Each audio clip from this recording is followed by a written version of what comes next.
I'm Heath Lambert, and you're listening to Marked by Grace, a podcast applying the grace of Jesus to all of life.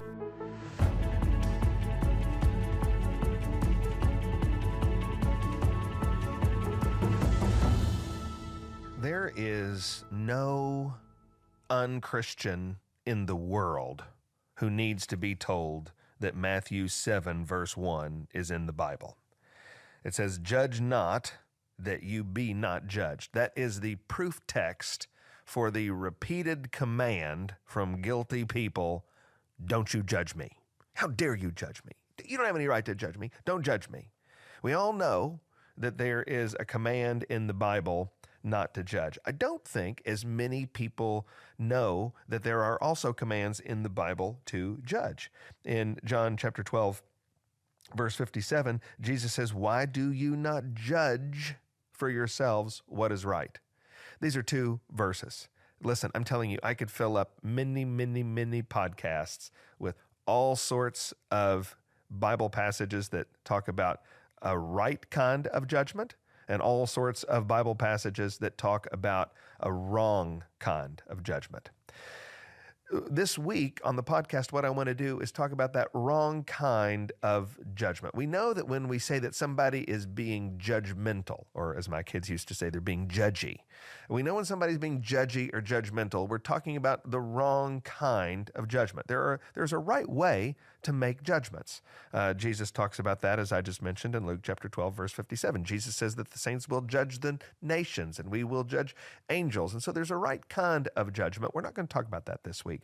We're going to talk about when you are guilty of the bad kind of judgment, when you are guilty of judgmentalism or of being judgy.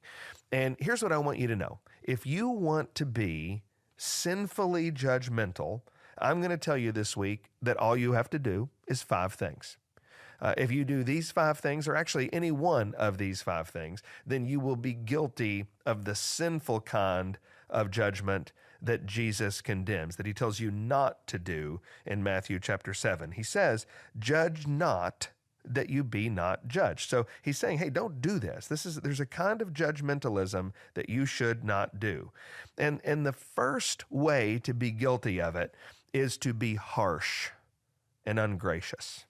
If you're a harsh and ungracious person, or you communicate to someone with harsh and ungracious words, then you're guilty of this kind of judgmentalism. Jesus says, "Judge not, that you be not judged. For with the judgment you pronounce, you will be judged, and with the measure you use, it will be measured to you." Jesus is saying we need to have a gracious, open spirit when we talk to people. We need to have a gentle kind of way, a large-hearted way, a charitable way of communicating to people. And when we don't, when we are harsh and ungracious, we are guilty of being judgmental. We might see something the right way, but we communicate it in the wrong way, and we become judgmental and guilty and wrong. A second thing, if you want to be guilty of sinful judgment, then you should be proud. You should be proud. You should be harsh and ungracious first, and second, you should be proud. Jesus goes on in Matthew chapter 7 and verse 3, he says, "Why do you see the speck that is in your brother's eye, but do not notice the log that is in your own eye?" He says, you harsh, ungracious, judgmental person. You see the teeny tiny sin in the life of the person you're judging. You don't see the sin, the plank that's hanging out of your own eye. You don't see the large sin that is in your life. A judgmental person is a proud person who sees sin in the lives of others, but doesn't see sin in their own life, doesn't recognize their own guilt before the Lord. Listen, if it's very, very easy for you to see guilt in the lives of others, and very, very hard and very, very rare for you to see guilt in your own life, you are guilty of the kind of sinful judgmentalism that Jesus talks about.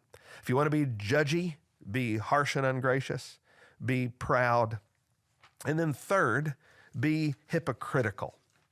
be hypocritical. This is related to the previous one, but it's a little bit different.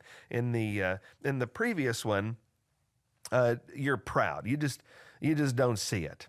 But when you're hypocritical, you are guilty and you know that you are guilty, but you pretend that you're not. In Romans chapter 2, verse 1, it says, "Therefore, you have no excuse, O man, every one of you who judges, for in passing judgment on another, you condemn yourself, because you, the judge, practice the very same things."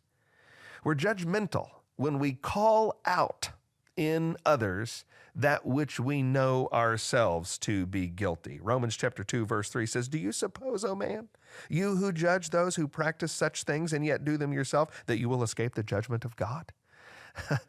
You are judgy and judgmental when you don't realize that judgment is coming for the sins you are doing that you call out in the lives of others. Some of the biggest and worst people who are guilty of sinful judgment are hypocrites. So if you want to be sinfully judgmental, just be harsh and ungracious, just be proud, just be hypocritical. Number 4, if you want to be guilty of sinful judgment, then be superficial. Be superficial. Judge a book by its cover. In in John chapter 7, verse 24, listen to what Jesus says. He says, "Do not judge by appearances, but judge with right judgment." Don't just judge by appearances, judge with right judgment. Jesus says you need to judge. But if you're going to judge, you need to have wisdom, and you need to see what is really there. And you must not judge a book by its cover. So many of us make a judgment based on what we think we saw, what we think we know. And more often than we care to admit, there's just more there than meets the eye. I'll tell you a story about this in my life that illustrates this. A few years ago, I was home alone with my youngest son. My wife and older kids were traveling in from out of town, and my youngest boy, Connor, got sick. And dear old dad wasn't exactly sure how to care for him the best. This is usually in the mom department. And I was trying to care for my son, and I decided that he needed some chicken noodle soup. And so I went to a store near our house that sold hot chicken noodle soup, and it was sort of serve yourself. And I was trying to find where that was. I was trying to find where the bowls were, and I scooped out this chicken noodle soup into this bowl. And as I was scooping it, I get a phone call from my wife. She's just landed at the airport. She needs to get picked up. And so now my crazy chaos of trying to get this soup back to this boy got amplified as now my wife and kids are waiting at the airport. And I'm telling you, people, without even realizing what I was doing, I took that cup of soup and I walked out of the store, and I got in the car and I drove away. And I gave it to my son, and I raced to the airport, and I picked up the rest of the family, and I got back. And sometime later, and like the next day or so, I realized, do you know what? I walked out of that store and I did not pay for the soup. I robbed the store blind from my soup, with my soup. And I just felt terrible about it. And I got in the car and I drove back to the store and I asked to speak to the manager, and I explained the situation. I said, I stole y'all's soup and I want to pay for it. And the lady said, "Sir, I can't take your money. We don't even have any way to do that. Just consider that our gift to you and your boy who was sick." And that was very, very gracious of them. But here's what I thought. I always think about that. I think if you just looked at the surveillance footage of me in that store, you would say right there is a high-handed thief. And you would misjudge me. If that's what you take what you saw, and you would misjudge me, and you would not understand that I was an imbecile. I just didn't know which way was up. I was trying to care for my boy. I was trying to care for my wife and kids, and I got caught up in it. I ran out the door without thinking about it. I did my best to try to pay for it after the fact, and the store wouldn't take my money. But it's a perfect example. If you had just seen that footage, you would say, he's a crook. But if you saw what was going on in my heart, if you saw what was going on in the situation, and if you saw my attempt to try to pay for it after the fact, you would say, well, hey, there was actually something a lot more going on there. That is a great example because so many times we make judgments on one slice of information. We have one side of the story. We have one page of the novel. We have one glancing perspective, and there are so many things that we don't know. And it leads us to being superficial, and it leads us to being judgmental. And we need to be careful before we call people out when there's so many things that we don't know. If you want to be judgmental, be harsh and ungracious, be proud, be hypocritical, be superficial. And then finally, if you want to be judgmental, be unbiblical. Make an unbiblical determination. In Romans chapter 14, verse 5, the Bible says, one person esteems one day as better than another, while another esteems all days alike. Each one should be fully convinced in his own mind. He's saying, hey, there's wiggle room here in the Christian life. Different people see things differently.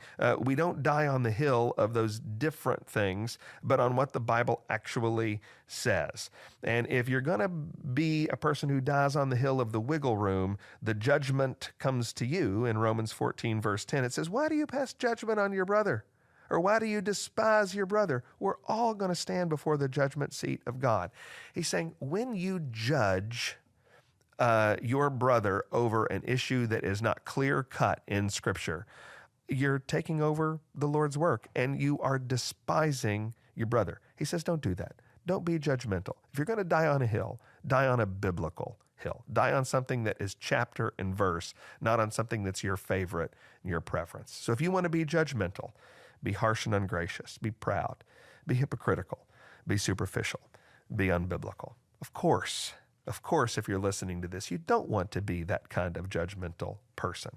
And so we need to pray to not be judgmental. We need to pray that God would make us charitable men and women who think the best of others, that we would be humble, that we would be seeing our own sin and not just the sins of others, that we would not be hypocritical, but that we live consistent lives and try to be in public the same as we are in private, that we would not be superficial, but that we would seek to know as much as we can about a situation, and that we would never be unbiblical, but that we would always, when we're going to call somebody out, we do it reluctantly and we do it carefully, knowing that we stand on the truth of God and not our own opinions.